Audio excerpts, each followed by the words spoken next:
우리가 오늘 함께 찬송하였던 이 몸의 소망 무언가라고 한 찬송은 영국 태생인 에드워드 모트라고 하는 사람이 작사한 곡이 이 몸의 소망 무언가라고 한 찬송입니다. 에드워드 모트는 어릴 적에 굉장히 불행한 그런 가정에서 태어났다고 합니다. 그래서 불우한 환경 속에서 항상 자신을 자책하면서 살아가는 그러한 인생이었습니다. 사춘기 시절에 공부해야 될 시기에 공부하지 못하고 그는 그 캐비넷을 만드는 그런 공장에 들어가게 되었고, 그 공장에서 목공으로 일을 하면서 하나님은 왜 나에게 이 정도의 삶밖에 주시지 않았을까? 하나님은 왜 나에게 이런 삶밖에 허락하지 않았을까? 라고 한 질문을 수없이 던지면서 살아갔다고 합니다. 뿐만 아니라 자기 부모님들을 원망하는 일들도 했다고 합니다. 왜 우리 부모님은 내 인생을 겨우 이 정도밖에 지원하지 못했을까라고 하는 그 불평과 원망으로 그의 삶을 살아갔다고 합니다. 그래서 마음속에 말할 수 없는 그런 불평, 원망, 분노와 열등의식, 패배의식이 그의 삶 가운데 있어서 그는 범죄에 이르기도 했다고 합니다. 그렇게 방황하던 그의 인생 가운데 어느 날 교회 예배당의 종소리가 그의 마음속에 크게 와닿게 됩니다. 그래서 종소리를 듣고 나서 예배당으로 찾아가게 되었고, 들어간 그 교회에서 요한복음 3장의 말씀으로 설교가 되어지는 것을 듣게 됩니다. 거듭나야 된다라고 하는 그 말씀에 대해서 굉장히 와닿게 되고, 그의 삶은 그때 예수를 만났다고 이야기합니다. 그리고 나서 그는 이렇게 얘기합니다. 내 영혼이 거듭나자마자 내 눈동자는 내 생애 처음으로 생기를 되찾았고, 내 마음에 말할 수 없는 기쁨의 생수가 솟아오르기 시작했다고 이야기합니다. 내 눈동자가 처음으로 생기를 갖게 되었다, 생기를 바라게 되었다, 이런 표현을 그가 쓰고 있습니다. 그리고 그는 다시 공장으로 돌아갔지만 그곳에서 이전까지 가지고 있었던 불평과 원망으로 사는 것이 아니라 그는 이런 얘기합니다. 이에 내 망치는 노래하고 내 망치는 이제 춤을 춘다고 고백합니다. 그러면서 그는 목공소에서 일하지만 열심히 하나님을 찬송하면서 기쁘게 그 일들을 감당하다가 결국은 성경을 공부하고 나중에 신학을 하여서 목사가 되었다고 합니다. 어쨌든 그가 예수 만나고 난 다음, 거듭난 다음에 작사한 찬송시가 이 몸의 소망 무언가라고 하는 찬송입니다. 세상의 모든 것 끊어질 그날 되어도 구주의 언약 믿사와 내 소망 더욱 크리라. 바라던 천국 올라가 하나님 앞에 배울 때 구주의 의를 힘입어 어여시 바로 서리라. 주 예수가 반석 되시니, 주 나의 반석 되시니, 굳건한 반석 되시니 그 위에 내가 선다고 자신 있게 찬송하던 그 찬송은 그의 인생을 바꿔놓은 거듭남의 사건을 잘 노래해 주고 있는 것을 볼 수가 있습니다. 세상을 변화시키는 리더들의 공통적인 특징을 한 가지 찾으라면 그것은 자기 정체성이 분명한 모습이라는 것입니다. 자기 정체성이 분명할 때 그들에게 닥쳐오는 어떤 환경과 상황과 역경들이 온다 할지라도 그들은 거기에 아랑곳하지 아니하고 정체성에 흔들림이 없이 바르게 정말 굳건한 반석 위에 살아가는 그런 모습을 보여내고 있는 것입니다. 우리는 지금 코로나 팬데믹 가운데 휩싸여서 굉장한 불안과 두려움 속을 걸어가고 있습니다. 어쩌면 그 불안과 두려움 속에서 어떤 때는 스스로 회유합니다. 너 정도면 괜찮겠지. 이 정도는 안 걸릴 거야. 이런 생각들도 하기도 합니다. 그러다가 어떤 때는 분노하기도 합니다. 왜 세상이 이렇게 벌써 2년 동안이나 이렇게 되는지 모르겠다고 분노하기도 하고, 또 지원금은 나에게는 왜 안 되는지 모르겠다고 분노하기도 하고, 왜 이렇게 직장이나 이런 것들이 뜻대로 안 되는지 모르겠다고 분노한 일들이 코로나 팬데믹 가운데 우리는 있게 되는 것을 볼 수 있습니다. 거대한 파도와 같이 물밀듯 밀려오고 있는 팬데믹의 후유증들, 팬데믹의 과정들, 이 속에서 그리스도인들은 어떻게 살아가야 되는 겁니까? 무엇으로 살아가야 되는 겁니까? 무엇이 우리의 삶을 가능하게 하겠습니까? 저는 이것이 거듭남에 있다고 생각합니다. 거듭남의 영혼이 확신이 된다면, 거듭남의 정체성이 분명하다면 우리는 우리 앞에 밀려오는 이 코로나 팬데믹의 거대한 파도 앞에 굴하지 아니하고 그 은혜로 이 몸의 소망 무언가라고 외치며 찬송하며 살 수 있게 된다는 말입니다. 거듭남의 그리스도인됨 정체성이 분명할 때 예수님이 말씀하신 대로 내가 세상을 이겼노라라고 자신 있게 선포할 수 있는 그리스도인이 되어진다는 말입니다. 오늘 나는 예수 그리스도 안에서 진짜 거듭난가 한번 물어볼 수 있기를 바랍니다. 정말 하나님 앞에서 나는 정말 거듭난 인생인지 자신들을 뒤돌아 보아야 된다는 말입니다. 오늘 말씀을 같이 생각해 보시면서 에드워드 모트처럼 정말 나는 거듭난 인생인지 다시 되물어보고 거듭난 인생으로 세상을 자신 있게 이겼다고 선포할 수 있는 우리 모두가 될 수 있기를 주님의 이름으로 축복합니다. 먼저 거듭난 사람은 위로부터 나서 하나님의 통치 안에 들어가는 것을 볼 수 있습니다. 예수님은 니고데모와의 대화 중에서 반복해서 거듭나야 된다, 거듭나야 된다라는 사실을 말씀하십니다. 3절 말씀에서 거듭나지 아니하면, 5절 말씀에서 물과 성령으로 나지 아니하면, 이 말씀도 거듭나지 아니하면 이란 말씀이시죠. 7절 말씀에서 내가 너에게 거듭나야 하겠다 하는 말을 이상히 여기지 말라, 놀랍게 여기지 말라 하는 말씀으로 거듭거듭 반복해서 거듭나야 함을 말씀하고 계십니다. 우리는 정말 거듭났습니까? 정말 나는 정말 거듭났습니까? 우리는 거듭남에 대해서 얘기할 때 누가 거듭나야 되는지 나는 아니라고 생각하는 경향들을 가지고 있을 겁니다. 나는 거듭났으니까 예수 믿고 있지, 나는 거듭났으니까 교회 안에 들어와 있지 라고 생각하는 경우들도 있다는 말입니다. 정말 거듭났습니까? 단테의 신곡을 보면, 단테란 사람이 지은 신곡이란 책을 보면 성경적이진 않지만 이런 부분이 있습니다. 하나님도 좋아하지 않고 사탄도 좋아하지 않는 인생들이 정말 영원히 버려진 인간들이 있다고 그 책에서는 이야기합니다. 성경은 그렇게 얘기하지 않지만 한번 생각해 볼 필요는 있습니다. 어쩌면 기독교인인 것처럼 보이는 우리들의 모습들 가운데 혹시 하나님도 좋아하지 않는 존재는 아닌가? 사탄도 좋아하지 않는, 기독교인처럼 흉내내기 때문에, 기독교인처럼 그 모양을 꾸미고 있기 때문에 사탄도 좋아하지 않지만 그러나 하나님도 좋아하지 않는 그런 존재가 되어 있는 것은 아닐까라는 생각을 해볼 필요가 있다는 말입니다. 누가 거듭나야 되는 겁니까? 예수님은 니고데모란 사람에게 거듭나야 된다는 사실을 말씀하십니다. 니고데모는 당대에 많은 사람들에게 존경받던 사람이었습니다. 니고데모는 하나님에 대한 지식이 충분하게 있었던 사람이었습니다. 니고데모는 종교적인 습관이 익숙해서 아마 사람들에게 지도자로 칭함을 받는 일에 부족함이 없는 사람이었습니다. 그런데 예수님은 그 니고데모에게 어쩌면 우리가 생각할 때 정말 괜찮은 사람에게 거듭나야 된다고 말씀하십니다. 우리는 거듭남에 대해서 이야기할 때 이럴 때가 많습니다. 저 사람 좀 새로워져야 할 필요가 있는 것 같아. 그 사람 좀 거듭나야 될 필요가 있는 것 같아 라고 누군가를 향해서 말할 때가 있습니다. 그런 경우를 아마 마음속에 품고 있는 경우들도 많이 있을 겁니다. 지금도 말씀을 들으면서 여러분의 생각은 누군가를 향하여 지칭하고 있는지도 모릅니다. 무엇인가 문제가 있는 사람을 향해서 그 사람 거듭나야 될 필요가 있어 이렇게 얘기합니다. 어쩌면 오랜 습관으로 인해서 자신과 다른 사람들에게 어려움을 끼치는 사람들을 보면서 그 사람 새로워져야 할 필요가 있어 라고 얘기합니다.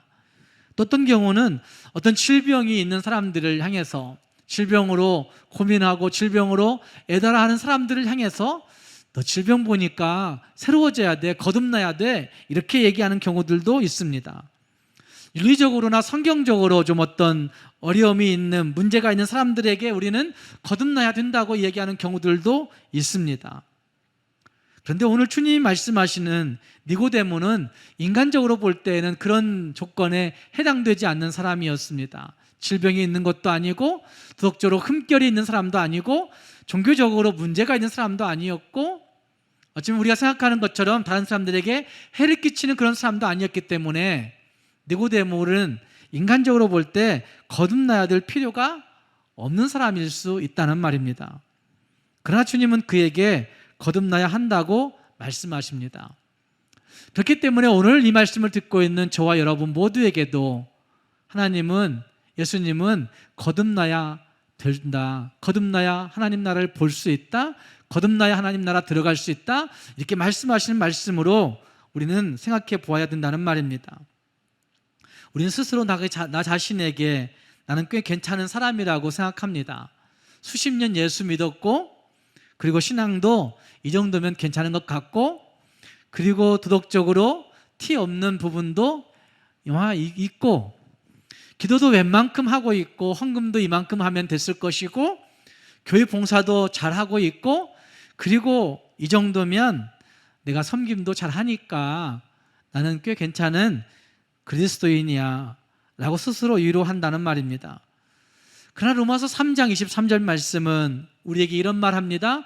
모든 사람이 죄를 범하였음에 하나님의 영광에 이르지 못하더니, 여기에 예외가 있을 수 없습니다. 모든 사람이 죄를 범하였음에 하나님의 영광에 이르지 못하더니 라고 하는 그 말씀, 이렇게 말해도 어떤 분들 가운데는 나는 그래도 구원받은 사람이니까 괜찮지 라고 생각할 사람들이 있을 것이지만, 어떤 경우에도 우리는 우리의 노력으로, 우리의 의지로, 우리 자신을 의지해서 하나님의 영광에 이룰 수 있는 존재는 아무도 없다는 것입니다. 어떤 경우에도 우리는 내 자신의 능력 가지고 예수님의 사랑에 이룰 수 있는 사람은 아무도 없다는 것입니다. 왜냐하면 우리 몸속에서는 상대를 무시하고 파멸시키고자 하는 그 더러운 아담과 하와의 피가 흐르고 있기 때문에 그렇습니다. 우리의 몸속에는 자기보다도 나은 자를 제거하고, 자기보다 나은 자를 누르고, 자기가 높아지려고 하는 가인의 피가 흐르고 있기 때문에 그렇습니다. 우리 몸속에는 자기 욕망을 위해서라면 충신까지도 무참하게 처단해버리는, 참살해버리려는 다윗의 정욕의 피가, 다윗의 자기 욕망의 피가 흐르고 있기 때문에 그렇습니다. 어떤 사람도 여기에 자유로울 수 있는 사람은 없는 것이죠. 모든 사람이 죄를 범하였음에 하나님의 영광에 이르지 못하더니 라고 하는 말씀 가운데 자유로운 인생은 아무도 없다는 말입니다. 너나 할 것 없이 우리 모두가, 이 땅의 모든 그리스도인들까지 할 것 없이 모든 사람들이 주님의 사랑 안에 거듭나지 아니하면 백해무익한 교리의 사람들, 교리의 종교로 전락할 수밖에 없다는 말입니다. 살아있는 그 복음 대신에, 생명력이 있는 그 말씀 대신에, 생명력이 있는 그 예수 대신에 죽은 교리를 붙들고 있는 종교는, 사람은 사람을 죽이는 무서운 흉기가 될 수 있다는 사실들을 우리는 교회 안에서 얼마든지 볼 수 있습니다. 여기 거듭난다라고 하는 표현은 다시라는 말보다는 위로부터라고 하는 의미가 더 강합니다. 하나님께로부터 나는 겁니다. 다시 태어나는 것이 아니라 위로부터 나는 것입니다. 그래서 거듭남에는 두 가지 절대적인 요소가 있습니다. 이것 없으면 거듭날 수 없다는 말입니다. 하나는 하나님의 사랑입니다. 내가 노력한 것이 아니라 하나님의 사랑 때문에 거듭나는 것입니다. 그 사랑은 하늘 보좌를 버리시고 이 땅에 오셨습니다. 그 사랑은 하늘의 영광을 버리고 우리를 섬기는 자리에 오셨다는 말입니다. 위로부터 내려오신 그 사랑이 있기 때문에 우리의 거듭남이 시작된 것이죠. 그리고 두 번째는 위에서 내려오신 독생자 예수님을 믿는 믿음입니다. 예수님은 이것을 강조하기 위해서 오늘 읽었던 요한복음 3장의 말씀에도 민수기 21장에서의 모세의 노뱀 사건을 예로 들고 있는 것을 볼 수 있습니다. 불뱀에 물려서 모두 다 죽어가고 있던 이스라엘 백성들이 모세가 만들어서 장대에 높이 달아놓은 그 노뱀을 바라보는 사람들마다 살아났습니다. 생명을 얻었습니다. 마찬가지로 성도는 십자가에 달리신 예수를 바라볼 때 생명이 오는 겁니다. 십자가에 달리시고 하늘에 들려 올라가신 그 예수 그리스도를 믿는 믿음으로 거듭나게 된다는 말입니다. 여기에서 믿음은 쳐다보게 되는 것입니다. 왠지 모르지만 쳐다보면 살 것 같은 느낌, 쳐다보고 싶은 그 마음, 그것을 바로 믿음이라고 얘기하는 거죠. 우리가 뭐 하는 것이 아니라 그냥 쳐다볼 마음이 생겨서 그 믿음이 우리 안에 들어옴으로 말미암아 쳐다보게 되었고 그리고 살아났다고 성경은 말하고 있는 것이죠. 그 믿음으로 말미암아 우리는 주를 믿게 되었고 주의 사랑을 누리게 되었다고 성경은 말합니다. 하나님의 사랑으로 거듭나는 겁니다. 그 사랑은 거듭남을 위해서, 우리의 거듭남을 위해서 목숨을 내놓으신 사랑이었습니다. 그 사랑이 보여지고 그 사랑이 들려지고 그 사랑이 느껴지는 것, 바로 그것이 믿음이라고 성경은 설명하고 있습니다. 그 믿음이 나를 강권하셔서 거듭나게 하시고 그 믿음이, 그 사랑이 나를 강권하심으로 말미암아 회개라는 것을 하게 되는 것이고 그 사랑, 그 믿음이 나를 붙들어서 믿음 안에 영원히 거할 수 있도록 우리를 북돋우고 이끌어 주시는 것입니다. 거듭나게 되는 것, 그냥 되는 것도 아니라 그 사랑에 대한 감격이 있게 되고 거듭나는 것, 그냥 되는 것 아니라 진짜 회개가 이루어지는 것들을 볼 수 있습니다. 정말 여러분 거듭나셨습니까? 거듭남에 대해서 종종 임종을 앞둔 성도들을 향해, 사람들을 향해서 예수를 소개하고 예수를 알리다가 느낄 때가 있습니다. 어떤 사람들은 예수를 죽도록 거부한 사람이 있습니다. 좋은 말 해주고 천국 이야기 해주는데도 불구하고 정말 거부하고 손을 흔들고 고개를 흔드는 사람들도 있습니다. 그러나 정말 예기치 않은 사람, 정말 예상할 수 없는 사람인데도 불구하고 예수를 영접하고 예수 믿겠다 고백하고 아멘하고 그리고 함께 기도하는 그 영광에 이르게 되는 사람이 있습니다. 그리고 그 일 있고 난 다음에 그는 진짜 회개합니다. 아내에게 회개하고 자식들에게 그의 살아온 인생 전체를 통틀어서 회개를 거듭거듭 하게 됩니다. 잘못 살았다고, 미안하다고 그렇게 얘기하게 됩니다. 자식에게, 아내에게 그렇게 얘기한다는 것이 쉬운 일이 아닌데도 불구하고 거듭거듭 회개의 삶을 살아갑니다. 죽는 순간까지.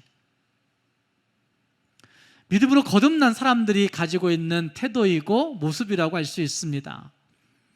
사랑하는 여러분, 거듭나셨습니까? 믿음으로 거듭나서 목숨을 내놓으신 하나님의 사랑에 감동하고 그 사랑이 보여지고 그 사랑이 느껴지고 그 사랑에 감격하여서 살아가는 그런 인생이 된다고 한다면 아마 이 코로나 팬데믹을 잘 이길 수 있는 인생이 될 것입니다. 우리 모두가 믿음으로 거듭나 하나님의 사랑에 감격하여 살아갈 수 있는 진짜 거듭난 인생들 될 수 있기를 주님의 이름으로 축복합니다. 그러면 거듭나서 뭐 해야 되는 겁니까? 거듭나면 뭐 하며 살아야 되는 겁니까? 우리는 거듭나서 뭔가를 종교적으로 해야 될 거라고 생각합니다. 많은 사람들이 얘기합니다. 천국을 얘기하면 나 같은 자가 무슨 천국에 갈 수 있겠느냐고, 평생 잘못 살았는데 무슨 천국이냐고 그렇게 이야기합니다. 하나님이 저와 여러분을 거듭나게 하시는 이유는 진짜 뭐라고 생각하십니까? 오늘 읽었던 말씀에서는 하나님 나라라고 이야기합니다. 3절에서 하나님 나라를 볼 수 없느니라, 5절 말씀에서 하나님 나라를 들어갈 수 없느니라. 거듭나면 하나님 나라를 보고 하나님 나라에 들어가는 것이라고 말씀합니다. 그러니까 거듭나서 뭐 해야 되느냐? 하나님 나라에 들어가는 겁니다. 거듭나서 뭐 해야 되는가? 하나님 나라를 보며 살아가야 되는 겁니다. 15절 말씀에서는 그것을 영생이라고 이야기합니다. 영생. 이는 그를 믿는 자마다 영생을 얻게 하려 하심이니라. 영생을 얻는 것이라고 말씀하고 있습니다. 거듭나서 해야 할 일이 있습니다. 하나님 나라를 보며 하나님 나라를 듣고 하나님 나라에 들어가는 것이고 영생을 얻는 것이 거듭나서 해야 할 일입니다. 교회를 열심히 하고 죽도록 충성한다. 이건 그 다음의 이야기죠. 우리는 죽도록 충성해야 되는 것, 자기 열정 가지고 살아야 되는 것, 이것만을 얘기하지만 그것이 아니라 하나님 나라를 보고 하나님 나라에 들어가는 것, 그것이 바로 거듭나서 해야 되는 일이라고 말씀합니다. 예수 믿는 궁극적인 목적이 바로 여기에 있다는 것입니다. 천국 가지 못한다면 우리의 신앙은 헛것인 것이요. 그런데 예수 믿는 믿음은 천국 가는 것, 이것으로만, 영토적인 개념으로만 이해할 것이 아니라 예수 믿는 사람들은 천국이 우리를 다스려 갑니다. 하나님 나라가 우리를 통치합니다. 하나님 나라가 우리를 이끌어 가게 된다는 말입니다. 위로부터 거듭나게 되면 하나님이 보이게 되죠. 하나님이 보이고 하나님이 들리고 하나님이 느껴지기니까 그때부터 하나님 나라의 백성으로 살아가는 거죠. 비록 우리의 몸은 이 땅에 있지만 하나님 나라의 백성으로 이 땅을 살아가게 된다는 말입니다. 하나님 나라의 백성으로 살아간다는 얘기는 하나님의 통치를 받아 살아가는 것이죠. 내 마음속에 있는 고집이 나를 통치해 가는 것이 아니라, 내 마음속에 있는 자존심이 나를 이끌어가는 것이 아니라, 내 생각과 내 삶 속에 자리 잡은 가치관이 나를 이끌어가는 것이 아니라, 내게 보여지고 내게 들려지고 내게 느껴진 하나님의 나라가 나를 통치하고 나를 주도하고 나를 이끌어가는 그런 모습이 있게 된다는 말입니다. 그래서 내가 관계 맺고 살아가는 모든 사람들에게 하나님 나라의 통치를 부여내게 되는 것, 그것이 진짜 거듭난 사람들의 인생이라고 할 수가 있는 것입니다. 로마서 14장 17절 말씀에 이렇게 말씀하십니다. 하나님의 나라는 먹는 것과 마시는 것이 아니요 오직 성령 안에 있는 의와 평강과 희락이라 라고 말씀하십니다. 하나님 나라는 먹는 것, 마시는 것에 있는 것이 아니라 하나님 나라는 성령 안에서 지배받아 살아가는 의로움, 성령 안에 지배받아 살아가는 평강, 성령 안에 지배받아 살아가는 기쁨이라고 그렇게 표현하고 있습니다. 그래서 예수 믿고 거듭나면 우리는 의로운 삶을 자연스럽게 살아가게 되는 것이고, 예수 믿고 거듭나면 내가 평강을 전하는 도구가 되어 있는 것이고, 예수 믿고 거듭나면 삶 속에서 갈등보다는 기뻐함으로 사람들에게 드러나게 된다고 하는 것입니다. 진짜 인생이 의미 있게 변하게 되는 것이죠. 에드워드 모트처럼 그의 인생이 불평하고 원망하고 자책하고 열등의식과 피해의식 속에 분노하며 살아가는 인생이 예수로 거듭난 다음에 기뻐 찬송하는 인생, 사람들에게 기쁨을 나눠주는 인생이 되어진 것이라 할 수 있다는 말입니다. 왜 그래야 되는 거예요? 전에는 내 인생이 내 욕심의 지배를 받았지만 이제는 내 욕심의 지배를 받지 아니하고 하나님 나라의 지배를 받기 때문에 그렇습니다. 전에는 내 자존심이 내 인생 주인 노릇했지만 이제는 그것이 내 인생 주인 노릇하는 것이 아니라 하나님 나라가 내 인생의 주인 되어 살기 때문에 우리 인생의 의미가 달라져 있다고 말할 수가 있는 것이죠.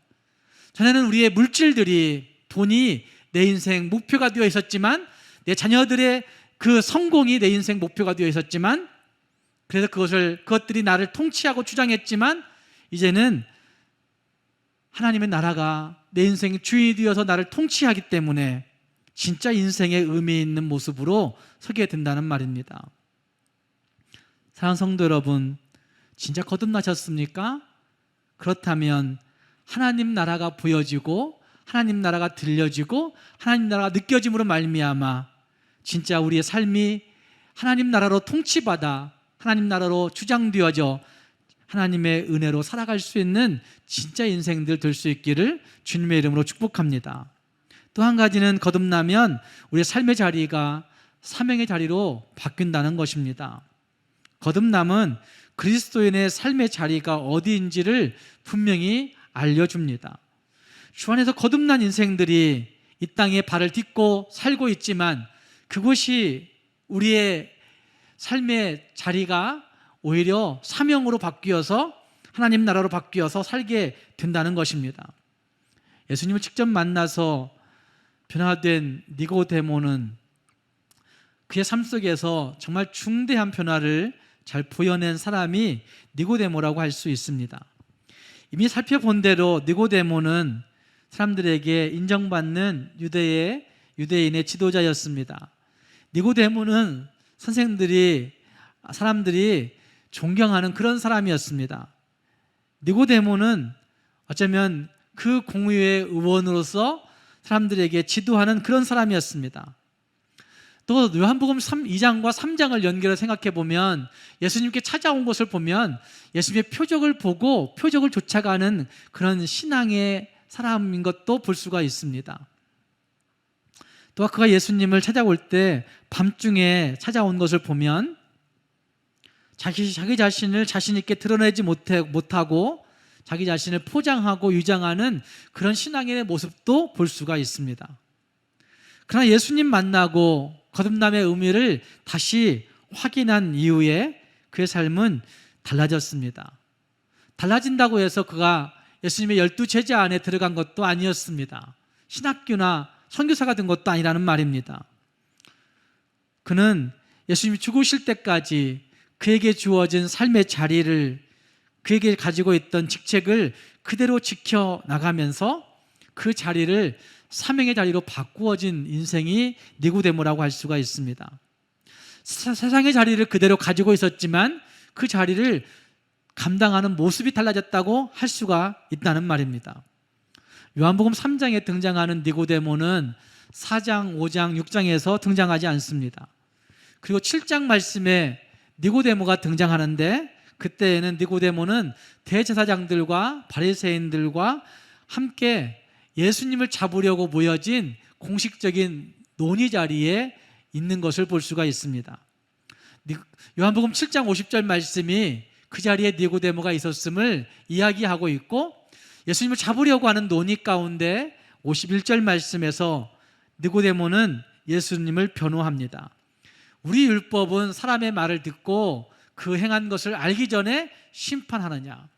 우리가 신봉하고 있는 율법은 사람들의 말만 듣고 그 사람의 행한 것들을 알아보기도 전에 그 사람을 심판하고 정죄할 수 있느냐? 이런 표현인 거죠.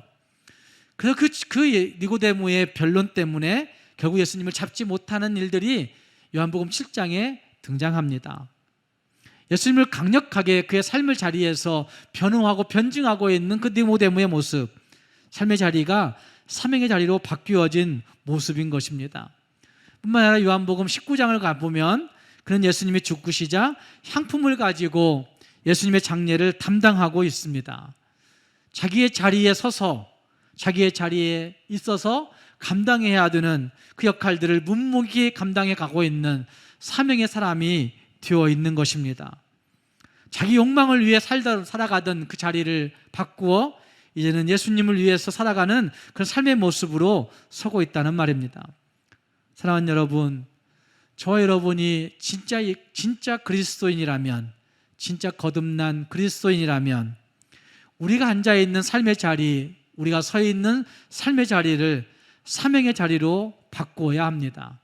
진짜 그리스도인이라면 우리 삶의 자리에서 서로를 세워갈 수 있는 사람들, 위로할 수 있는 사람들, 겸손한 모습으로 그들을 이끌 수 있는 그런 모습이 우리에게 있어야 된다는 말입니다. 이 같은 삶의 모습을 가지고 사명자의 삶을 살아가게 될 때 우리의 가정에서, 우리의 직장에서, 우리의 동네에서, 우리의 나라 안에서 우리 모두는 진짜 거듭난 그리스도인으로 영광을 나타내게 되는 것입니다. 사랑하는 여러분, 우리의 삶의 자리가 사명의 자리가 되어 있는지 이 아침 한번 생각해 볼 수 있기를 바랍니다. 거듭난 인생으로서 하나님 앞에서 사명을 잘 감당할 수 있는 진짜 사명의 사람들이 될 수 있기를 주님의 이름으로 축복합니다. 기도하겠습니다.